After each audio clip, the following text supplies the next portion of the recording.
Assalamualaikum warahmatullahi wabarakatuh. Innal hamdalillah nahmaduhu wa nasta'inuhu wa nastaghfiruh wa na'udzu billahi min shururi anfusina wa min sayyiati a'malina. May yahdihillahu fala mudilla lahu wa may yudlil fala hadiya lahu. أشهد أن لا إله إلا الله وحده لا شريك له وأشهد أن محمدا عبده ورسوله أعوذ بالله من الشيطان الرجيم سبحانك لا علم لنا إلا ما علمتنا إنك أنت العليم الحكيم قال رب اشرح لي صدري ويسر لي أمري واحلل عقدة من لساني يفقه قولي ولا حول ولا قوة إلا بالله العلي العظيم اللهم صل وسلم وبارك على نبينا محمد وعلى آله وسائر النبيين اللهم رب جبرائيل وميكائيل وإسرافيل فاطر السماوات والأرض عالم الغيب والشهادة أنت تحكم بين عبادك فيما كانوا فيه يختلفون اهدني لما اختلف فيه من الحق بإذنك إنك تهدي من تشاء إلى صراط مستقيم اللهم يا معلم آدم wa Ibrahim alaihimassalam alimna wa ya mufahhima Sulaimana fahimna amin ya rabbal alamin. Alhamdulillah, jamaah salat maghrib Masjid Al-Hidayah Muhammadiyah yang semoga senantiasa diberikan rahmat oleh Allah Subhanahu wa taala. Di kesempatan kali ini, di kesempatan yang berbahagia ini, insyaallah kita akan melanjutkan dari apa yang ditulis oleh Syekh Muhammad At-Tamimi rahimallahu taala yang berkaitan dengan macam-macam atau bentuk-bentuk ibadah kepada Allah Subhanahu wa taala, yang ibadah tersebut tidak boleh kita selewengkan untuk selain Allah. Ibadah tersebut hanya kita peruntukkan untuk Allah Subhanahu wa taala, tidak selainnya.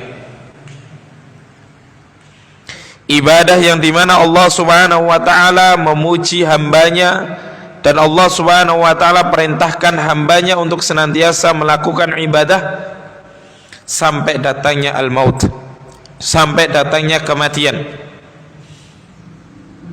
Dan risalah ringkas yang ditulis oleh Syekh Muhammad At-Tamimi yang berjudul Al-Jami' Ibadatillahi Wahdah, ini beliau menjelaskan macam-macam ibadah, baik ibadah badan maupun ibadah hati, ibadah fi'liyah maupun ibadah qalbiyah. Yang kesempatan kali ini kita akan membahas di antara bentuk ibadah kepada Allah Subhanahu wa taala adalah tawakkul, atau yang sering kita sebut dengan tawakal. Tawakal.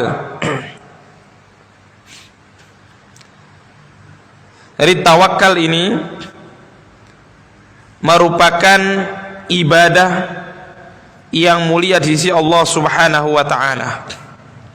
Bahkan kata Ibnu Qayyim Al-Jauziyah rahimallahu taala di dalam kitab beliau Madarijus Salikin Baina Manazili Iyyaka Na'budu wa Iyyaka Nasta'in, beliau menyebutkan bahwasanya tawakkul ini merupakan sebagian atau separuh dari agama. At-tawakkul nisfuddin. Tawakkul nisfuddin. Tawakal ini merupakan separuh daripada agama. Mungkin kita yang akrab biasanya menyebut dengan kata tawakal. Ya, tapi tawakal ini sebenarnya adalah kalau ditinjau dari bahasa Arab, tawakal ini dari fi'il madi. Tawakkala yatawakkalu tawakkul. Jadi masdarnya itu tawakkul.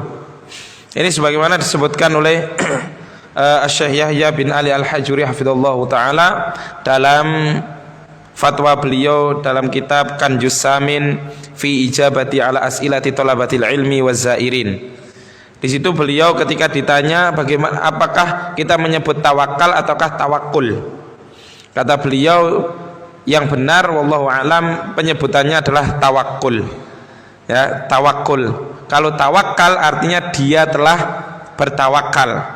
Sedangkan tawakkul, ya, tawakkul ini merupakan masdar atau akar kata yang bermakna pasrah dan tunduk kepada Allah Subhanahu wa taala. Cuma karena kita sudah terbiasa dengan dialek bahasa Indonesia dengan penyebutan tawakal. Oke. Bapak Ibu jamaah yang saya hormati, dari tawakal ini kata Ibnu Qayyim Al-Jauziyah rahimallahu taala merupakan nisfuddin, separuh daripada agama. Wan nisfu tsani al-inabah. Bagian yang kedua dari inabah, kembali kepada Allah Subhanahu wa taala. Yang nanti insyaallah akan kita bahas pada pertemuan yang akan datang terkait dengan inabah. Fa inna din isti'anatun wa ibadatun fatawakkulu huwal isti'anah wal inabah hiya al ibadah. Kata Ibnu Qayyim Al-Jauziyah, fa inna din, sesungguhnya agama ini isti'anatun, secara keumuman agama kita ini penuh dengan isti'anah, meminta pertolongan kepada Allah Subhanahu wa taala. Sebagaimana yang sudah kita bahas terkait dengan masalah doa, ada doaul ibadah dan ada doaul masalah. Ya, dalam perkara ibadah pun kita hakikatnya meminta kepada Allah, meminta pertolongan kepada Allah Subhanahu wa taala agar ibadah kita diterima, agar ibadah kita menghasilkan fadilah-fadilah yang bisa mengantarkan diri kita menjadi orang yang lebih baik daripada sebelumnya. Dan dalam setiap perkara, ya, dalam perkara apapun kita pasti membutuhkan isti'anah minallah, pertolongan dari Allah Subhanahu wa taala. Nah, kata Ibnu Qayyim, fa inna din isti'anatun wa ibadatun. Di dalam agama Islam ini, ya, hanya ada dua, kalau tidak isti'anah ya ibadah. Kalau tidak minta pertolongan kepada Allah ya berarti ibadah kepada Allah Subhanahu wa taala. Nah, fatawakkulu huwal isti'anah. Kata Ibnu Qayyim, yang tawakkul ini termasuk kategori isti'anah, meminta pertolongan kepada Allah Subhanahu wa taala.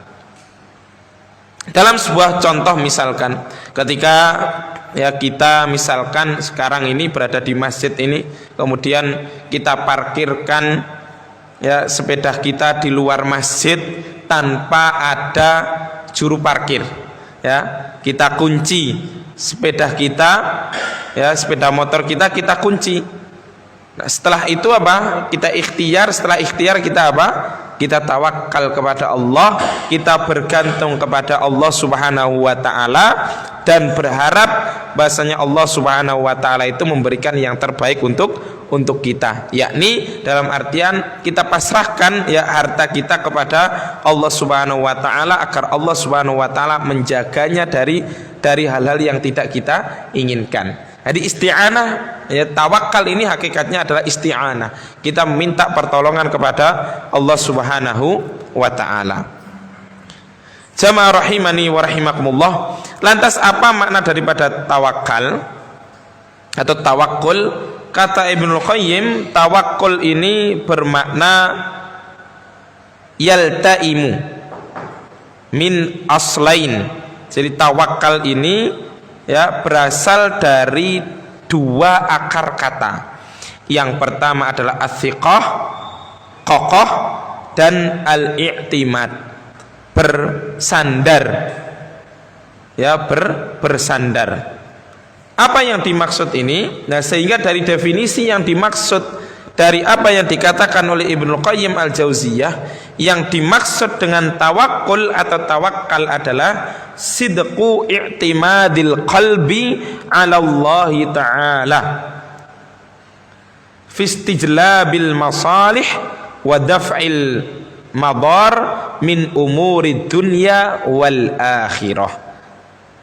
Tawakul atau tawakal, Bapak Ibu jamaah yang saya hormati, yang dimaksud dengan tawakal adalah sidqu i'timadil qalb, jujurnya, ya, jujurnya ketergantungan hati kita kepada Allah Subhanahu wa Ta'ala.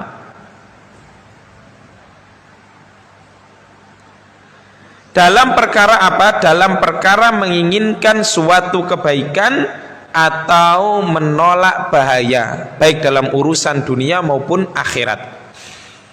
Kalau kita bahasakan secara sederhana, yang dimaksud dengan tawakal ini adalah ketergantungan hati kita yang disertai dengan rasa jujur di dalam hati kita bahwasanya Allah Subhanahu wa Ta'ala itulah yang mampu mendatangkan manfaat maupun menolak bahaya dalam perkara urusan dunia maupun akhirat setelah kita ikhtiar. Ya, setelah kita ikhtiar. Karena tidak boleh kita ini beralasan dengan tawakal, pasrah kepada Allah Subhanahu wa Ta'ala, tapi kemudian meninggalkan yang namanya ikhtiar. Ini tidak diperbolehkan. Semisal ada orang yang dia itu tidak mau bekerja, pokoknya saya pasrah dengan Allah, tawakal dengan Allah. Kalau Allah Subhanahu wa Ta'ala menghendaki saya hidup, saya pasti akan bisa makan, pasti ada orang yang memberikan saya makan. Tidak bisa seperti itu. Ya, tidak bisa seperti itu. Ikhtiar dulu. Ya, kita bekerja dulu, mencari ma'isyah dulu. Setelah itu kita pasrahkan semuanya kepada Allah. Hati kita ini harus benar-benar, ya, bergantung kepada Allah Subhanahu wa Ta'ala. Ya, dalam ingin mendapatkan apa yang kita inginkan berupa kebaikan atau berupa keuntungan ketika kita berdagang atau berusaha. Atau dalam rangka untuk menolak bahaya seperti tadi yang saya contohkan, kita sudah berikhtiar, ya, sepeda kita kunci ganda. Nah, di dalam hati kita harus benar-benar meyakini, bergantung kepada Allah Subhanahu wa Ta'ala bahwasanya Allah lah yang hakikatnya mampu untuk menjaga seluruh alam semesta ini, termasuk benda atau harta yang kita tinggalkan ketika kita hadir di majelis ilmu. Ya, ini yang dimaksud dengan tawakal atau tawakul. Jadi jamaah rahimani wa rahimakumullah, tawakal ini tidak hanya kaitannya dengan perkara dunia saja. Dalam perkara akhirat pun, ya, kita harus bertawakal kepada Allah Subhanahu wa Ta'ala. Misalkan dalam perkara ibadah, kita diperintahkan oleh Allah Subhanahu wa Ta'ala ibadah. Ini adalah sebuah kewajiban. Hasilnya, natijahnya kita serahkan kepada Allah Subhanahu wa Ta'ala. Kita bersandar, bergantung kepada Allah. Hasilnya nanti bagaimana itu urusan Allah Subhanahu wa Ta'ala. Sakit dipahami, ya? Nah, inilah yang dimaksud dengan tawakal. Jadi ulama menjelaskan, ya, dari definisi tadi, dari definisinya Ibnu Qayyim al-Jauziyah, kemudian tawakul atau tawakal ditinjau dari terminologi atau istilah, bahwasanya dari sini dijelaskan oleh ulama yang dimaksud dengan tawakal itu adalah tidak hanya kaitannya dengan perkara dunia, tapi juga dalam perkara akhirat. Ya, perkara akhirat. Tidak hanya terkait dengan masalah perkara dunia saja, tapi dalam perkara akhirat, ya, kita juga harus bersandar, beriktimat atau thiqah, ya, tetap dan kokoh hati kita hanya kepada Allah Subhanahu wa taala. Jamaah rahimani wa rahimakumullah. Nah, agar hati kita ini bisa merealisasikan tawakal atau tawakul, maka ada beberapa hal yang harus kita lakukan. Jadi dalam perkara tawakul, ya, kita tidak bisa hanya sekedar ngomong saja saya tawakal kepada Allah, pasrah kepada Allah. Wes engko nek takdire sepedaku hilang ya hilang. Ya. Tidak sesederhana itu yang disebut dengan tawakul. Ibnu Qayyim Al-Jauziyah rahimallahu taala dalam kitab yang sama niku wau, dalam kitab Madarijus Salikin baina manazil iyyaka na'budu wa iyyaka nasta'in, panjenenganipun menyebutkan bahwasanya ada 8 hal yang harus kita lakukan dalam rangka untuk merealisasikan tawakul kepada Allah Subhanahu wa taala. Ada 8 perkara. Ya, apa itu? Yang pertama adalah seorang yang bertawakul atau tawakal kepada Allah Subhanahu wa taala, maka dia harus ma'rifatun birrabbi wa sifatihi min qudratihi wa kifayatihi.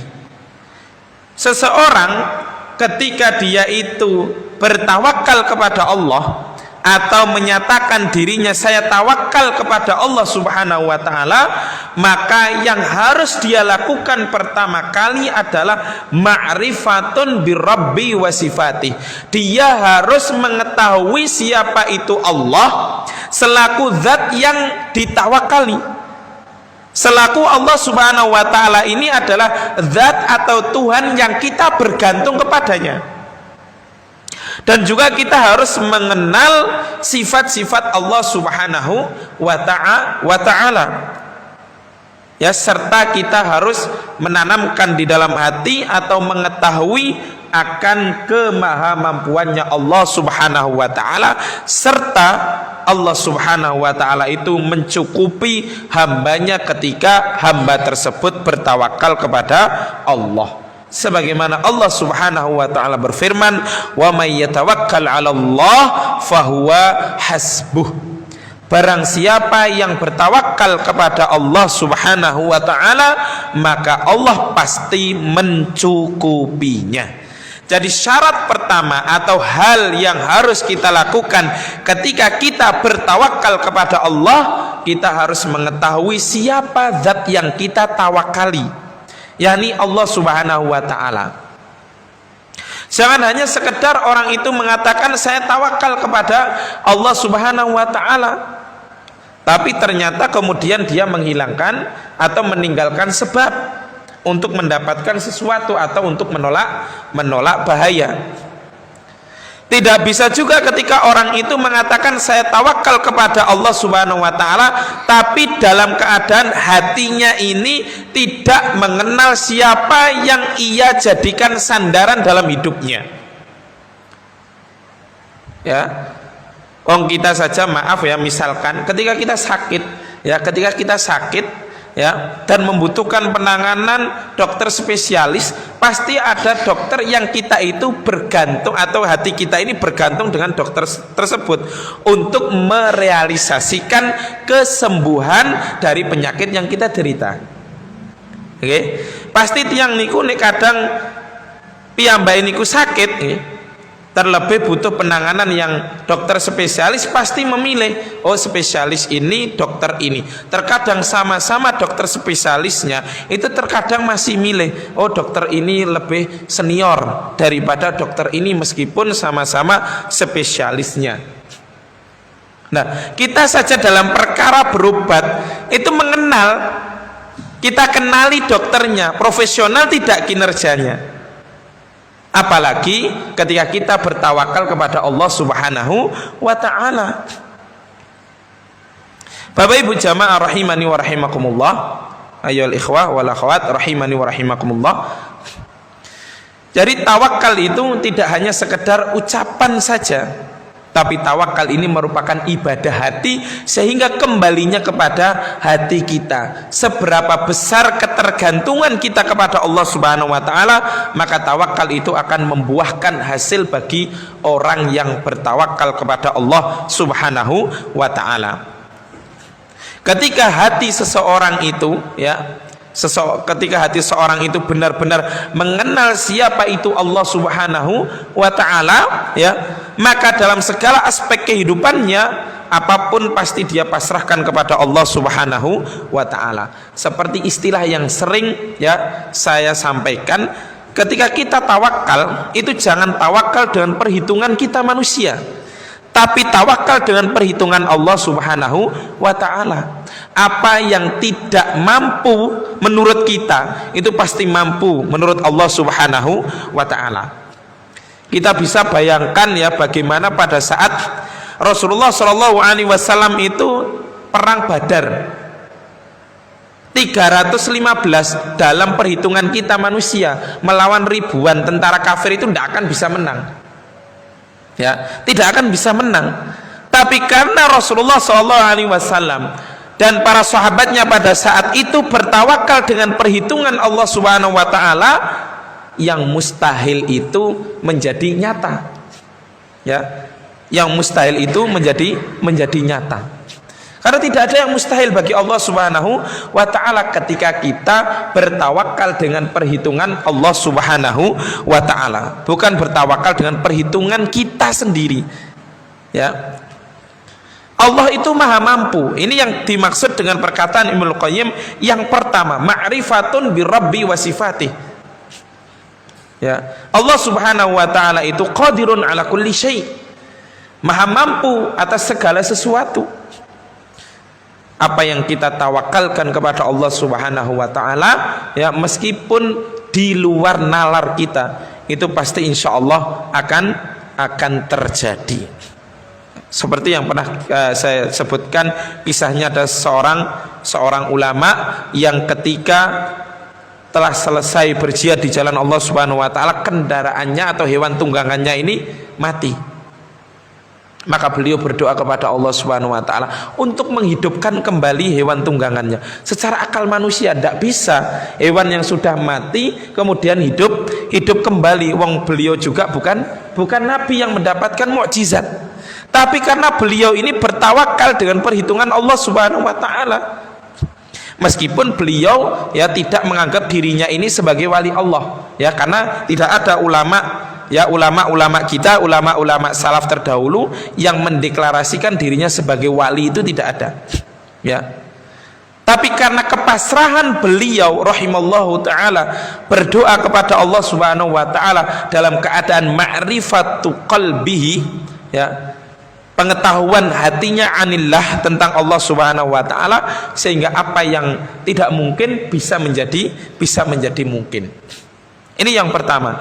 Jadi dalam tawakal kepada Allah Subhanahu wa taala, yang perlu kita lakukan pertama adalah kita kenali siapa itu Allah Subhanahu wa taala terlebih dahulu, dan sifat-sifatnya.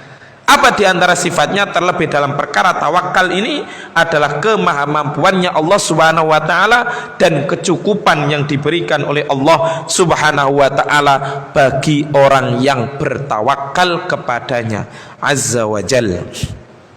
Yang kedua, ketika kita menginginkan tawakul kita ini terrealisasikan, yang kedua kita harus al-akhdhu bil asbab, mengambil sebab. Harus mengambil sebab. Kata Ibnu Qayyim, fa innallaha azza wa jalla ja'ala likulli syai'in sababan. Karena karena Allah Subhanahu wa taala, karena Allah Subhanahu wa taala itu menjadikan segala sesuatu pasti ada sebabnya. Pasti ada sebabnya. Orang sembuh dari sakit ada sebabnya, berobat. Orang mendapatkan rizki ada sebabnya, apa? Bekerja. Ini diantara sebabnya. Jadi tawakal tidak boleh menghilangkan sebab, harus al-akhdhu bil asbab, harus mengambil sebab, karena Allah Subhanahu wa taala menjadikan di dunia ini itu pasti ada sebabnya. Ya, pasti ada sebabnya. Contoh misalkan dalam hadis Rasulullah Shallallahu alaihi wasallam bersabda, barang siapa yang ingin dipanjangkan umurnya dan diluaskan rezekinya, maka hendaknya dia bersilaturahmi. Nah, ini merupakan sebab. Apa sebabnya? Sebabnya adalah ketika orang mau bersilaturahmi, ya, maka Allah Subhanahu wa taala akan memberikan ia panjang umur dan banyak rezekinya. Ada sebabnya, sehingga orang itu mendapatkan akibat. Atau dalam bahasa kita ada yang disebut hukum kausalitas atau hukum sebab dan akibat. Di dalam agama kita juga ada hukum sebab akibat, karena setiap yang terjadi di dunia ini pasti ada sebabnya. Yang ketiga, dalam perkara tawakal kita harus rusukhul qalbi fi maqamit tauhid. Rusukhul qalbi fi maqamit tauhid, kokohnya hati dalam bertauhid kepada Allah Subhanahu wa taala. Apa maksudnya? Maksudnya adalah ketika seorang itu bertawakal kepada Allah Subhanahu wa taala, maka di dalam hatinya dia harus meyakini Allah Subhanahu wa taala itu maha mampu untuk memberikan atau merealisasikan apa yang ia inginkan dari kebutuhannya. Ya, jadi sekali lagi kembalinya kepada hati. Jadi hati kita ini benar-benar yakin Allah Subhanahu wa taala itu mampu memberikan itu. Kalau kita setengah-setengah, mana mungkin diberi Allah Subhanahu wa taala. Misalkan ada seorang yang sakit kemudian ingin sembuh, ya, tapi sudah divonis oleh dokter misalkan, Pak atau Bu, mungkin umur jenengan ini tidak akan lama. Umur jenengan ini tidak akan lama. Mungkin hanya setahun atau 2 tahun. Ya, mungkin hanya setahun dan 2 tahun. Karena penyakit zaman ini sudah ganas misalkan. Nah, ketika orang itu berikhtiar, ya, dan dia lebih memegangi perkataan dokter tadi, ya, meskipun dokter itu ketika mengatakan, ya, tentu dengan riset ilmiah, ya, kita tidak menyalahkan beliau, ya, yang mengatakan demikian, karena berdasarkan riset ilmiah yang beliau, artinya para dokter kaji itu, memang kalau seorang itu memiliki penyakit tertentu, ya, maka biasanya umurnya tidak akan panjang, ya. Tapi ketika kita benar-benar bertawakal kepada Allah Subhanahu wa taala dan yakin Allah itu akan mampu menyembuhkan penyakit kita, maka tidak ada yang mustahil bagi Allah Subhanahu wa taala. Pasti Allah Subhanahu wa taala itu akan menyembuhkan kita. Ingat, i'timadul qalb. Ya, dengan catatan hati kita ini benar-benar bersandar dan yakin kepada Allah Subhanahu wa taala bahwa Allah Subhanahu wa taala itu maha mampu. Allah Subhanahu wa taala berfirman, walillahi ghaibus samawati wal ard wa ilaihi yurja'ul amru kulluh fa'bud wa tawakkal alaihi wa ma rabbuka bighafilin amma ta'malun. Dalam ayat ini Allah Subhanahu wa taala mengatakan wa ilaihi yurja'u amru kulluh, hari segalanya itu kembali kepada Allah Subhanahu wa taala. Jadi apapun hajat kita, apapun kesusahan kita, adukan kepada Allah, tawakalkan kepada Allah Subhanahu wa taala, tawakalkan kepada Allah Subhanahu wa taala. Ini saya mau kasih cerita sedikit, ya. Ada salah seorang, ya, yang dulu pernah kita ruqyah, ya, salah seorang, beliau itu ya termasuk anggota Aisyah, tapi beliau ditugaskan di Sorong. Beliau sempat pulang ke Jawa karena beliau asalnya adalah daerah Lamongan. karena beliau waktu berobat di sana tidak ada ya, rumah sakit kurang memadai, sehingga beliau ya harus kembali ke Jawa untuk berobat. Beliau pada saat itu terkena kanker, ya, terkena kanker payudara.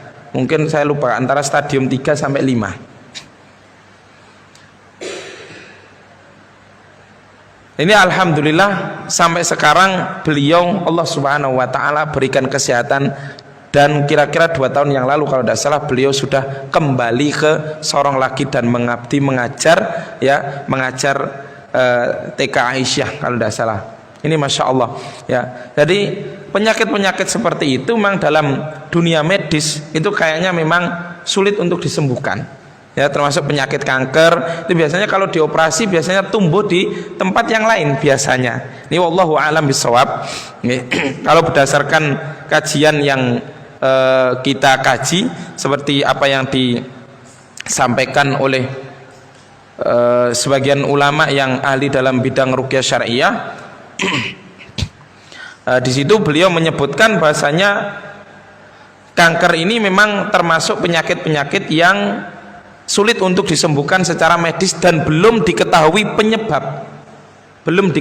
penyebab aslinya itu apa, ya.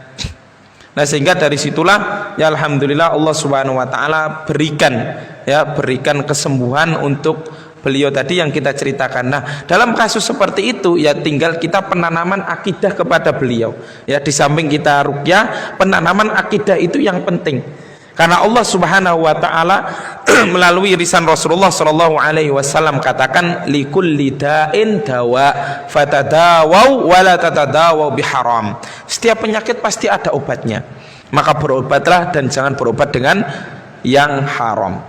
Jadi ketika orang itu benar-benar ya i'timad 'ala Allah, ya, atau tawakal kepada Allah Subhanahu wa taala, maka yang mustahil bagi manusia itu tidak akan mustahil bagi Allah Subhanahu wa taala. Jadi rusukhul qalb. Jadi hati kita ini harus benar-benar mantap dan yakin Allah Subhanahu wa taala itu mampu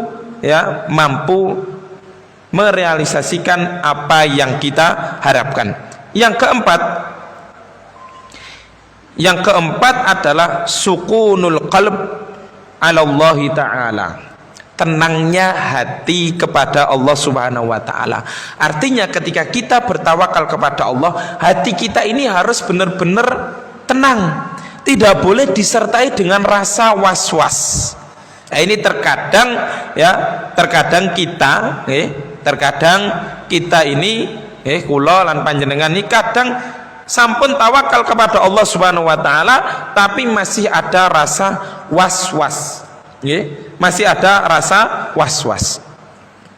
Ya, seperti tadi yang misalkan saya contohkan tadi, wah kok gak ada juru parkirnya ya, saya nanti pas mendengarkan ngaji jangan-jangan sepeda saya ini hilang, wong sekarang curanmor itu pinter-pinter. Nah, ini merupakan bentuk was-was, dan was-was ini dari syaitan, yuwaswisu fi sudurin nas. Berarti kita ini belum benar-benar merealisasikan tawakal tadi, sukunul qalb, ya, tenangnya hati kita ketika kita bertawakal ini belum terrealisasikan.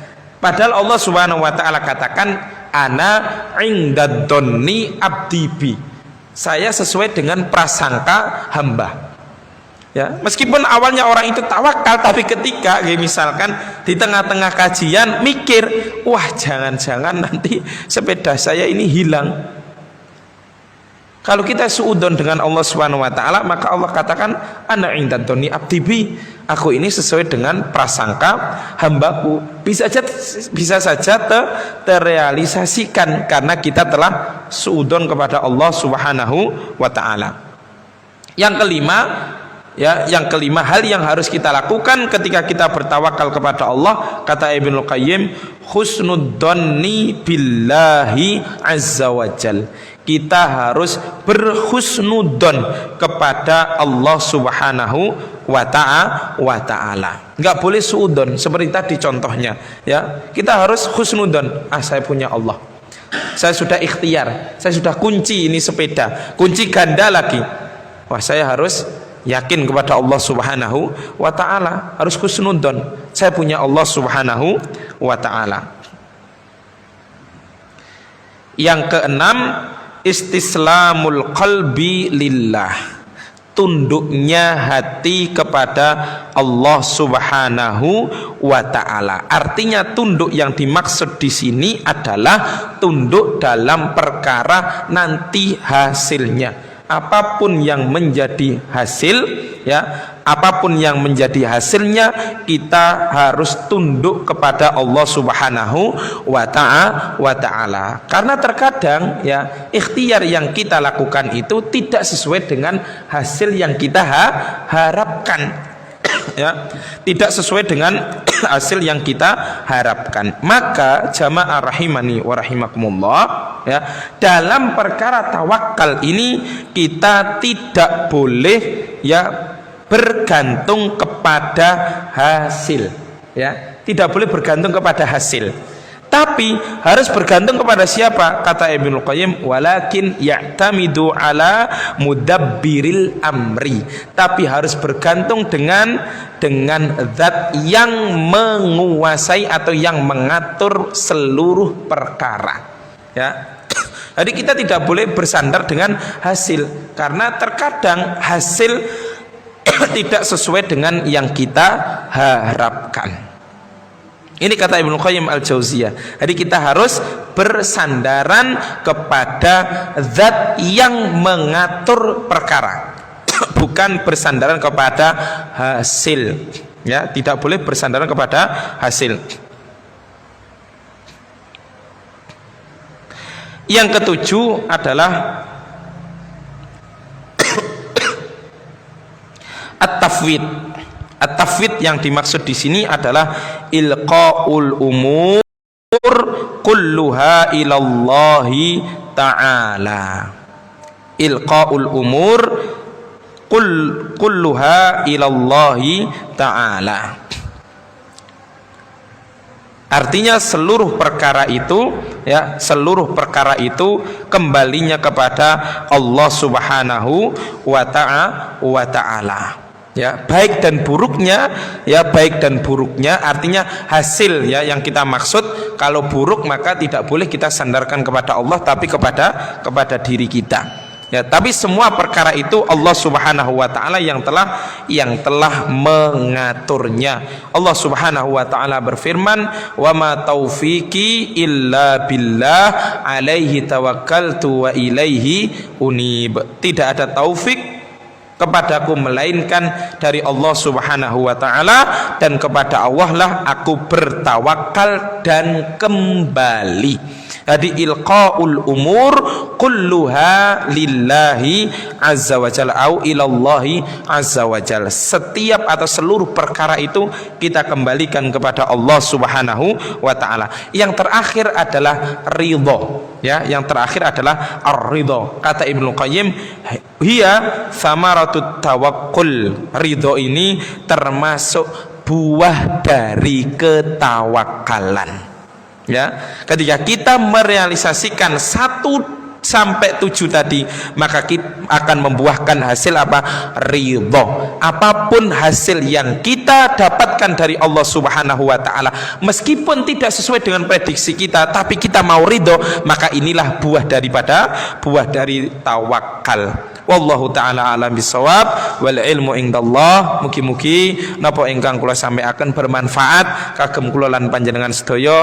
Mugi-mugi kula lan panjenengan sedaya tansah didadosaken Allah Subhanahu wa taala termasuk orang-orang yang senantiasa bersandar hanya kepada Allah Subhanahu wa taala. Wallahu ta'ala alam bisawab, wal ilmu indallah. Subhanakallahumma wa bihamdika asyhadu an la ilaha illa anta astaghfiruka wa atubu ilaik. Wa sallallahu ala nabiyyina Muhammadin wa ala alihi wa sahbihi ajma'in. Wassalamu alaikum warahmatullahi wabarakatuh.